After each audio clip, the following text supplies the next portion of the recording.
My name is Robert Howell, and in this series I'll be sharing and digging into some of my favorite songs that I've come across during my time in the underground songwriting scene.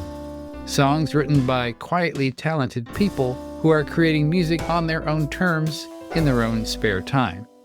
Songs that more than likely most of the world will never hear. Welcome to Songs Never Heard. This episode's song manages to be both a prayer and a proposition, mixing Catholic school consciousness with barroom desire in a way that shouldn't work, but definitely does. It's a track that reveals new layers each time you listen. What might initially seem to be a simple story about unrequited love reveals itself to be something much more lyrically rich. Let's hear Ave Maria by Franz. In the bowels of the city and the heart of the night, where the lost and the lonely are drawn to the light, and fate will await the outcome. From desire to deliverance is impossibly long, 'cause perception to truth can go real wrong. But it is what it is, and then some. Our Lady of the Dark, I would love to embark. Does her holiness have a spark and a right for me? Ave Maria, can't you see I need you? And can't you feel the heart so true? Ave Maria, come on, let me see you. And I wanna be the one you choose. She wears a neon halo and incandescent skin, and the sadness of the ages is there within, and her indifference is devastating. And her legions are stationed at her flank, and they embrace her honor, and they hold her rank, and I am left to do the waiting. And I'd gladly pay the darkest prince to weaken her strong defense, and find a way to convince Our Lady of the Night. Ave Maria, can't you see I need you? And can't you feel the heart so true? Ave Maria, come on, let me see you. I wanna be the one you choose.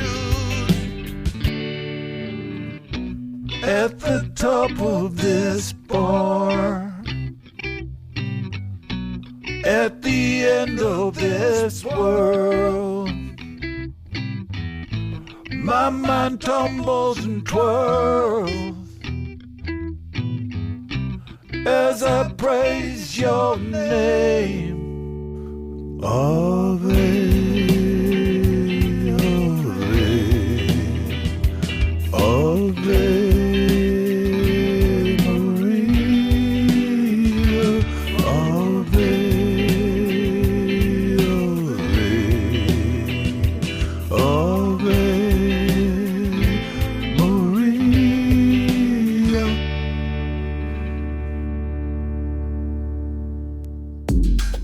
Songs Never Heard. That was Ave Maria by Franz. A songwriter might carry certain words or phrases around in their head, waiting for the right moment to use them in a song. For Tom, one of those phrases was Ave Maria, but not in the way you might expect. Growing up Catholic and attending Catholic schools, those sacred words were essentially imprinted into Tom's consciousness. But so were the not-so-surprising desires he experienced as a teenage boy, where his environment not only included religious teachings, but also his coming-of-age classmate crushes in tartan plaid schoolgirl skirts. That confusing, semi-sexualized contradiction, where the words Ave Maria could potentially fit on both sides of the spiritual/secular equation, is something the songwriter in Tom always found compelling. He just needed the right story to make it work. That story came together during his post-college years in San Francisco. A 20-something sharing a cramped apartment with friends in the Castro district. Broke, but having the time of his life. There was one straight bar in their gay neighborhood which became their regular hangout. And it's here Tom would find himself repeatedly falling for women who seemed completely out of reach. Beautiful, aloof, untouchable, and therefore unquestionably worthy of a young man's worship.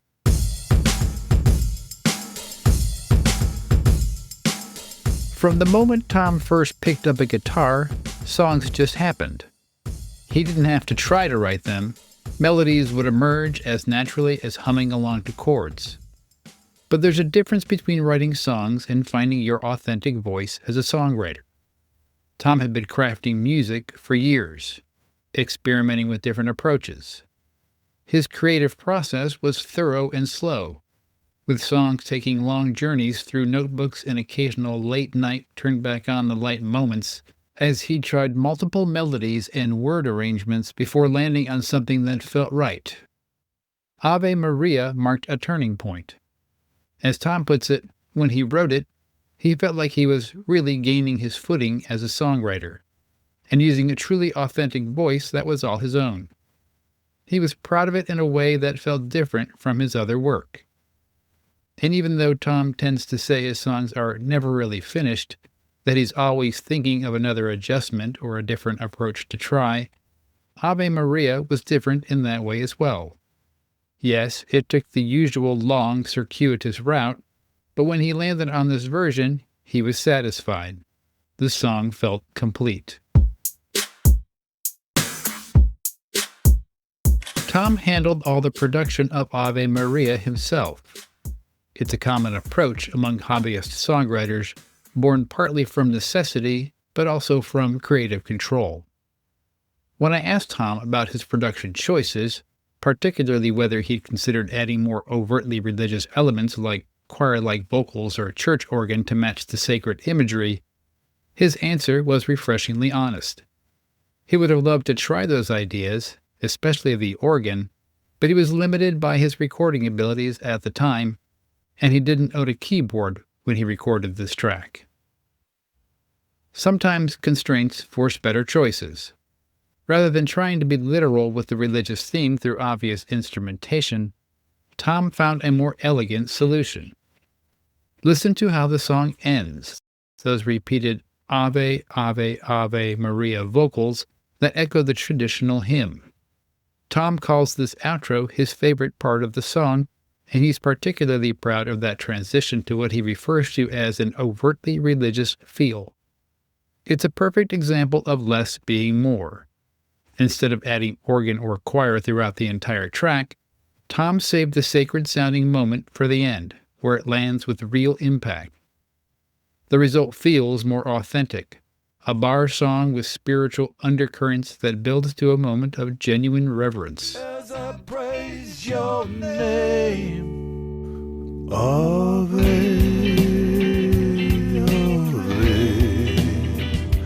Ave, Ave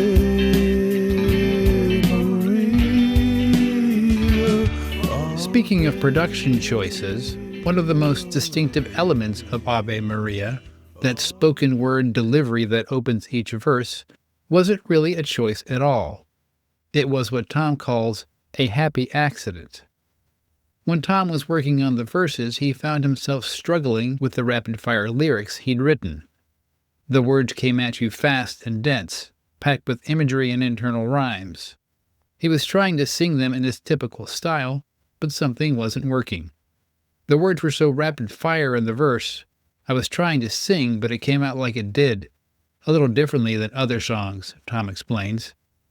What emerged was something closer to spoken word, a rhythmic, almost conversational delivery that lets every word land clearly before transitioning into his more traditional singing voice to wrap up the verse and lead into the pre-chorus. This spoken word approach gives the verses an urgency and intimacy that draws you in close, like someone leaning across a bar to tell you a story, on the way to the soaring devotional chorus. From desire to deliverance is impossibly long, 'cause perception to truth can go real, real wrong. But it is what it is, and then some.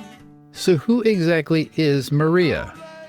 Tom's lyrics paint a vivid picture of someone who commands attention in this bar setting. She wears a neon halo and has incandescent skin. Her legions are stationed at her flank, admirers who embrace her honor and hold her rank. When I asked Tom directly whether Maria is a bartender or a patron, he was clear. She's a fictitious patron. But the way he describes her role in this bar ecosystem tells us everything we need to know about the power she wields. Tom calls her the absolute queen of the situation. Every guy in the bar was in love with her, and she knew it. But she was aloof and unapproachable, the top of the food chain, as he puts it. Someone who would walk into a room and immediately become the center of gravity. Tom found himself caught in that pole repeatedly during his Castro District nights, and Maria represents the distillation of those experiences into one compelling yet complex figure. Despite her place of power, Tom references a sadness in Maria, which is perhaps a product of a lifetime of experiences that led her to be unwilling royalty in this smoky, seedy kingdom. Songs never heard. Let's talk about one of the most intriguing lines in the entire song. And I'd gladly pay the darkest prince to weaken her strong defense. Here's where Tom's Catholic school consciousness really shows itself.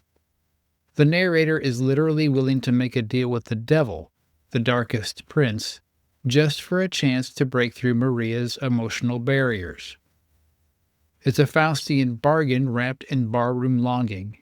He's so desperate for connection that he'd trade something precious, maybe even his eternal soul, to reach this woman who seems completely untouchable. This is where the sacred and profane collision Tom always wanted to create really pays off. He's praying to Ave Maria while simultaneously considering a deal with Satan. It's the spiritual crisis of a man caught between devotion and temptation, between worship and want. And in Tom's version of this story, that desperation goes unrewarded.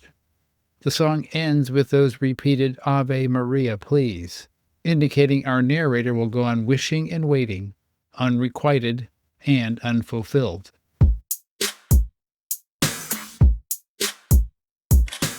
Tom believes a songwriter has to write 20 songs in order to get one good one. And although he and I might disagree on that math, we both agree that Ave Maria is one of his good ones. And like the leading character in the song, it's definitely worthy of praise and admiration. Heart so true. Ave Maria. Come on, let me see you.